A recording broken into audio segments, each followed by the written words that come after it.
You've got the questions and I've got the answers. This is the great big Ricky Jamaraz Q&A video. Enjoy. C pieces. What would your advice be to someone your age trying to get into releasing music? So I'm 18 at the moment. I've been releasing music since I was like 13. What would my advice be? Don't be afraid.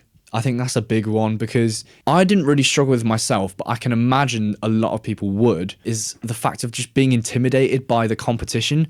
Because if you're like a teenager trying to put out your music and you're up against, you know, like all these like random adults who have so much more experience than you, it's very intimidating. If you're a teenager, please, please, please get over the fear and just stick something out there and onto the internet, because you never know who it could help. I mean, I never knew when I started I'd be here, you know, and so many people have said that my music has helped them and stuff. So you know, that could be you, you know, genuinely just getting over the intimidation of it. I have no idea how to. I can't really give you advice how to. That's something you have to figure out on your own. That's all I got really. Anyway, next question. Michael Dendronos, I'm probably not saying that right. How long did it take you to write and record Honestly? So Honestly, in case you don't know, is an album that I made in 2023, so a couple of years ago now. Honestly, I wrote and recorded the whole thing start to finish in about a month, which is the quickest I've ever made an album. You can kind of tell that the album was made quickly just because of how much kind of rawness there is on it. Obviously with the production, but I mean like in terms of the songs themselves, you know, they were all written like when I was in a really tough place in my life. Genuinely making that album was like my last resort, like for like coping, and so that's why I did it so quickly, why I could do it so quickly, because I had so many things inside of me that needed to get out. It was like an eruption of emotion, and it's probably the most emotional thing I've ever done. But at least I think so anyway. LV Bell, hello. How old are you? I'm 18. And when did you start making music? I started making music when I started writing songs in lockdown, and I was 12 in lockdown. Yeah, so I guess you could say I started making music when I was 12. I started recording it when I was 13 though, in May 2021. I remember 13th of May 2021 is when I technically released my first song. So I've been doing it for, about 4.25 years. I've been recording music, which is pretty cool. McCare Music asks, how did it feel to gain popularity at such a young age? Yeah, so when I was 15 years old, I made like a song called Microwave, and it went really big, and everyone started listening to my music a lot more.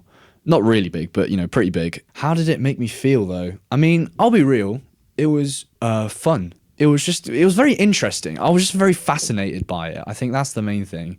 I was very fascinated, especially at school, how everyone was kind of, not everyone, but like a lot of people kind of took the piss out of me for like doing all my music stuff. And then suddenly they kind of like all turn around like, oh yeah, that song you made, yeah, it's pretty good. It's just fascinating, isn't it? It was an absolute blessing, really. I have no idea why me. And I've often thought that, why me? But you know what? I'm not complaining. Mostly all of my close friends have all been made in some way through my music. So overall, I feel really grateful. And thank you all for sticking around since then, if you've been a fan since then. Marshall McCare asks, what will you do if you ever become famous? Honestly, probably not much. I do everything I want to do right now. Like, I'm so happy with my life right now. I can't imagine it being any better, which is kind of weird to say out loud. I actually can't imagine it being much better than this, because, you know, it's cool, man. If I ever become famous, I guess I'd just thank a load of people. Dan O asks, what is the main inspiration behind the Jamarazz music universe? So if you don't know, quick explainer, Jamarazz music universe is my latest kind of like thing that I'm doing. Basically a bunch of different music projects that are like characters in a universe, but I make all the music, and they've got stories and stuff. What I've heard some people say is that the Jamarazz music universe is kind of a mixture of the Marvel Cinematic Universe and Gorillaz, right? Because Gorillaz is like a fictional band, you know, Marvel, you've got all these different like stories and characters and whatever. It's kind of like fusing the two together. It's just an excuse for me to make a bunch of weird music. I remember I came up with the idea. I was just lying in bed. I was just thinking about life. And then it kind of just came to me like, oh, I want to make all these different types of music, but I don't think my fans will really like it and stuff. If it's like Ricky Jamaraz suddenly making hip hop music, it'll be a bit confusing. So then it just came to me like, oh, I can just pretend to be someone else and just make whatever the fuck I want. So that's where it all came from. Hope that answers your question. Grace Priv asks, what's next for the Ricky Jamaraz universe? Incorrect, it's Jamaraz music universe. Sorry. Are we going to get more Sweatglass Halo? Because I need it. Sweatglass Halo, again, if you don't know, it is one of the projects in the Jamaraz music universe.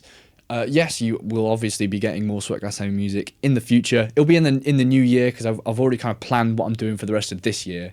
But in the new year, you can definitely expect some Sweatglass Halo stuff. I'll play a little clip of Sweatglass Halo here.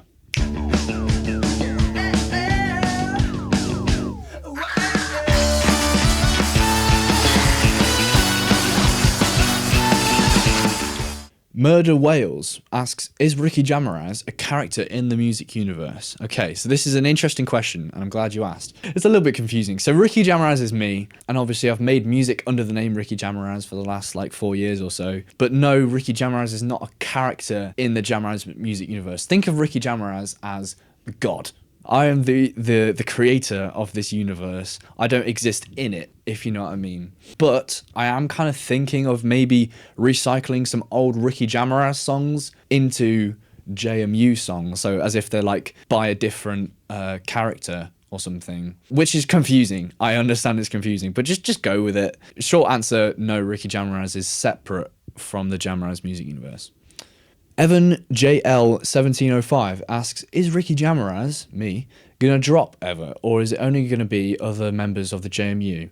Okay, so the reason this is a question is because basically with all the Jamaraz music universe, like all the different projects I'm doing, I've said that I'm not going to be releasing music under the name Ricky Jamaraz, at least for a while. Like temporarily, I'm just not doing it, like, because I don't really see the point. But it's funny you should ask this because I did actually secretly release an EP not long ago at all. The whole story behind it, just for those this is like the official announcement, I guess. The whole story behind it is because it's like a 6-track CD that I made for my ex-girlfriend for Valentine's Day, like earlier this year, but we broke up since then. I had those songs just like on my computer. I was keeping them just for myself just because, but then I realized they actually kind of have no use for me anymore. So I thought I'd kind of share them with everyone else. I feel like, you know, they're good songs, so I feel like other people will be able to appreciate them and maybe kind of share them with their loved ones, which would be quite nice. So that's the whole story behind it. It's out now if you want to go listen to it, but I'm really not bothered if you don't. JPOO asks, is there going to be more stuff from the Sammy Faze project? Also, been a fan since 2021.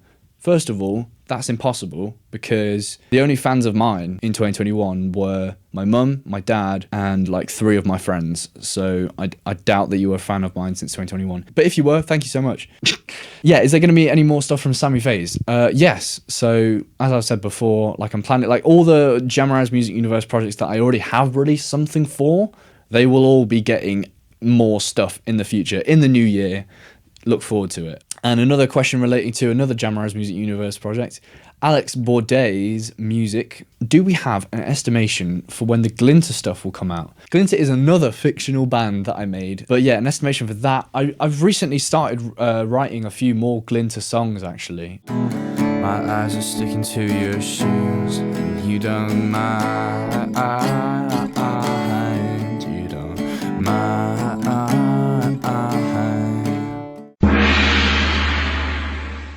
Oliver's Cooler Than You asks, what's your favourite song from each EP/album? From my first album, Tunes From Deep Within, I think my favourite song has got to be Sunset. The production isn't good, but like the song itself is pretty cool. From my second album, Don't Worry I'm All Good. Oh, okay, easily City Lights. City Lights is my favourite song, full stop, like of mine. I recorded City Lights on New Year's Eve between 2021 and 2022. So I recorded the drums and the bass in 2021 and then the guitars and the vocals in 2022. That was when I first started falling in love with recording music. So that song just represents a lot for me. You, Me, Us, Them, my third album. Probably I pinch myself to check that I'm not dreaming. That's a really cool song. Off 2am Jams, which is an EP I released in autumn of 2022.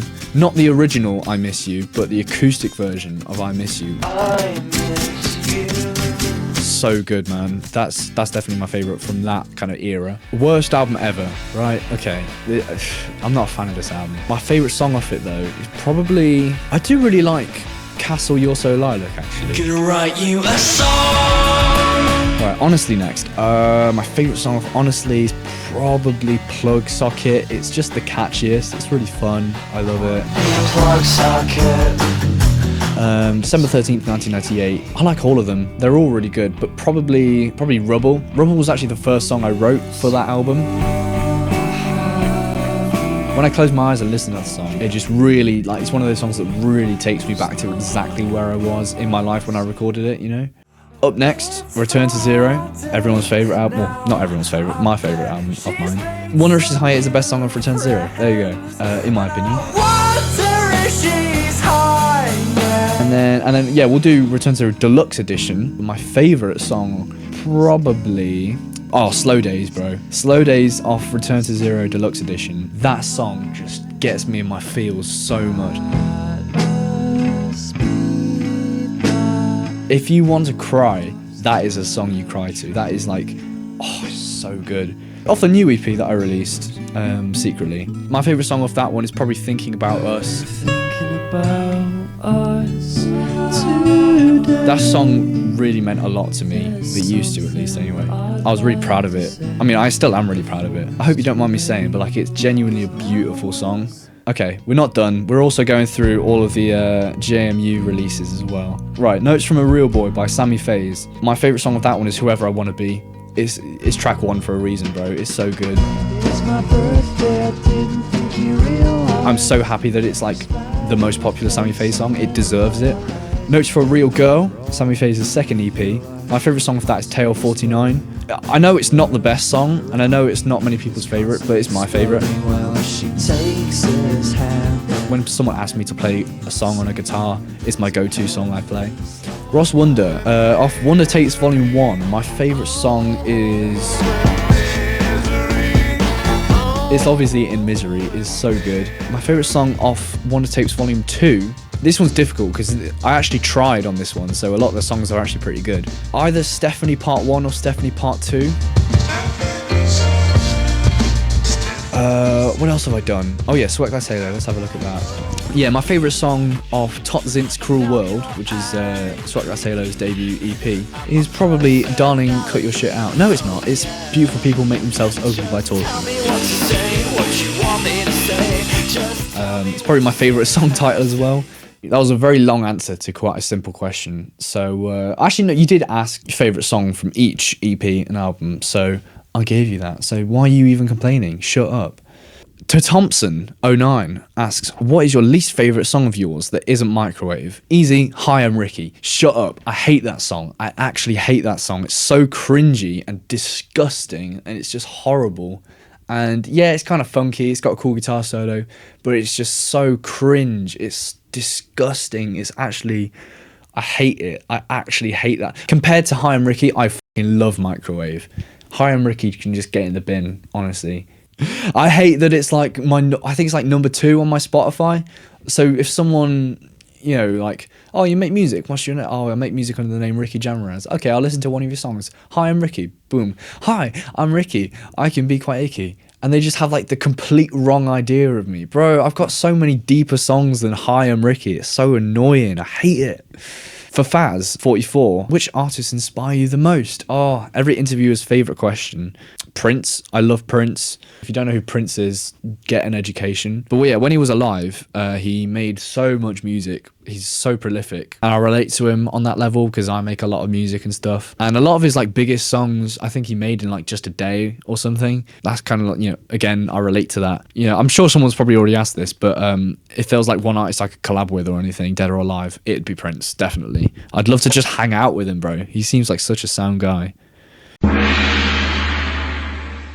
Braxton Hunt Nissen asks, studio tour? Okay, this definitely deserves its own video. If you guys want, let me know. I'll do like a studio tour video. But for now, I'll try and explain it from sitting down here because I've got the camera positioned where I want it. I'm not going to move it. Underneath the camera, we've got my amp and some pedals. I've got this MIDI keyboard here, which is connected to my computer, which I don't think you can see. The computer's there. I've got some speakers and stuff.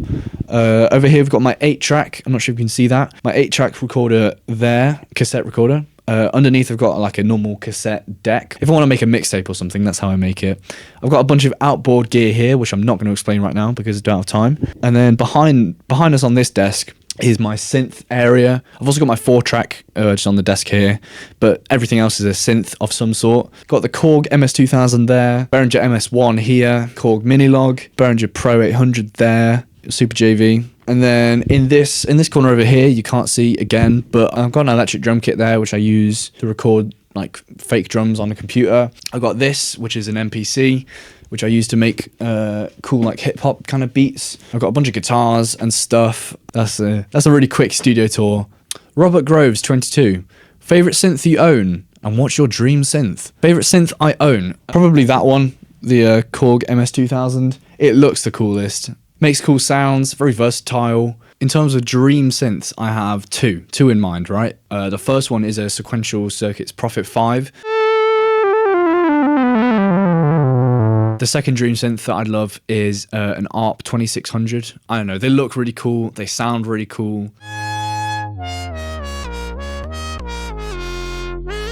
I am a massive synth nerd, so if you ever want to hit me up about synths or something, just let me know. Ruben Kirkies asks, what kind of 4-track did you use for the RTZ demos? Return to Zero, that's like an album that I made.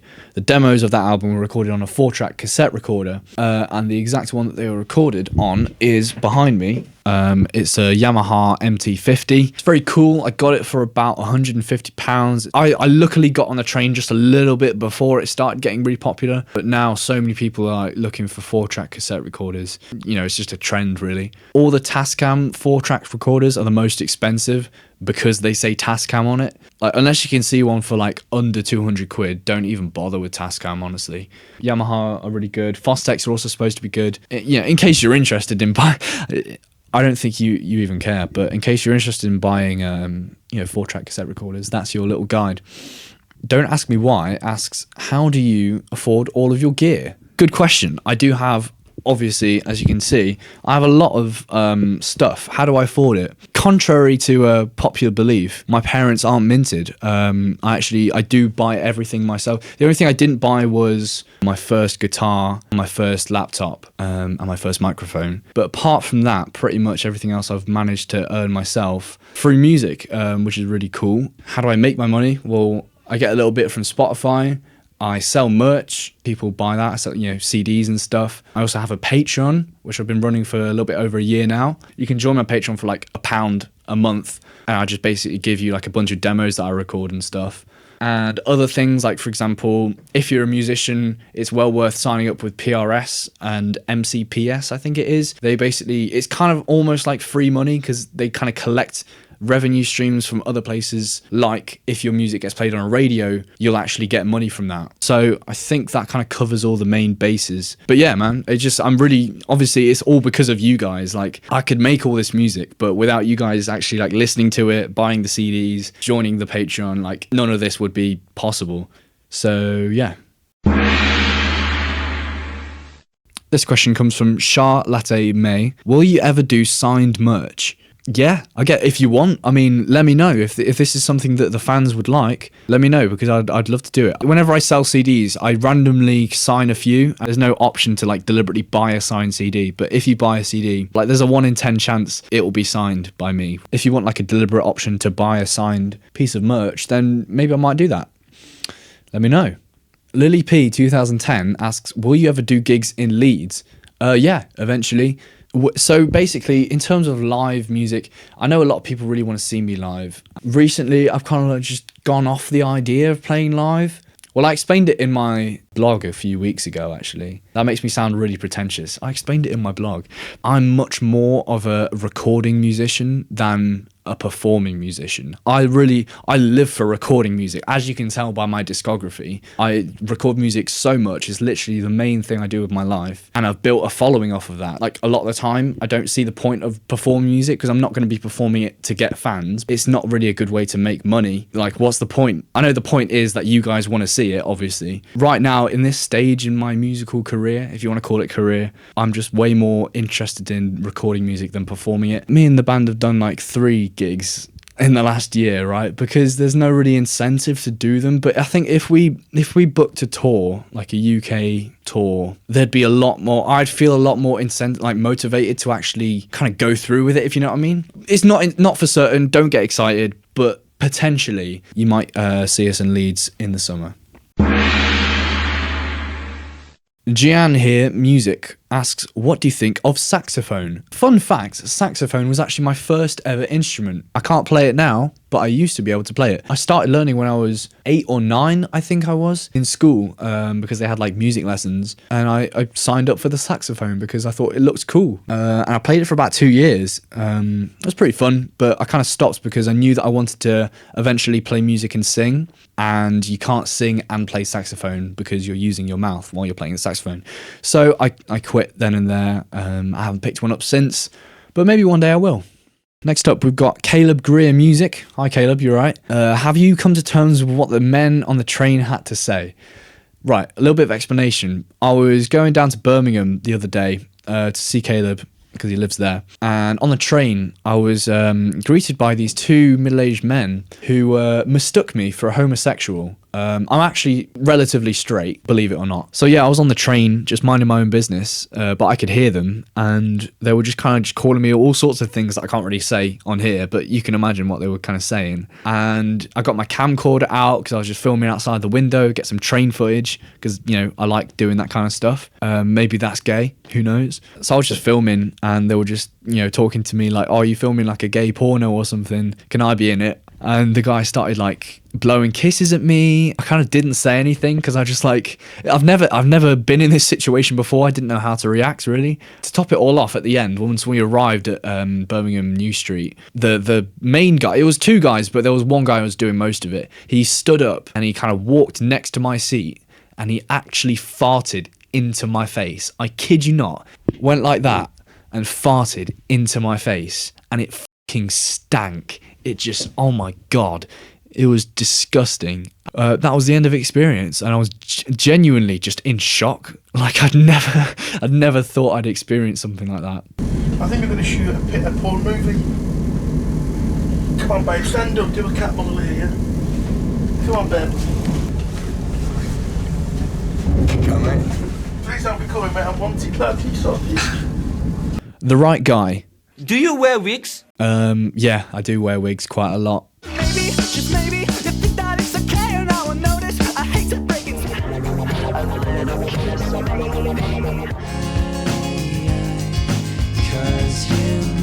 Lauren and Lila, both of you, ask, what would you name your pet ferret if you had one? I'd probably name him Cheeky. I feel like Cheeky's a good name. Cheeky, come here, Cheeky. No, that's a dog. How do you speak to ferrets, bro? They just exist. Ollie Newts asks, what's the best Dorset Caravan song? Bit of context, Ollie is my mate. He's a guitarist in my band, and he's also the frontman of his band called Dorset Caravan. They're new, and they are going to release their first album probably at the end of this year, and I'm mixing it basically. And the best Dorset Caravan song is obviously Sometimes. I'll play it for you if you want. Do you want to hear it? Yeah, there you go.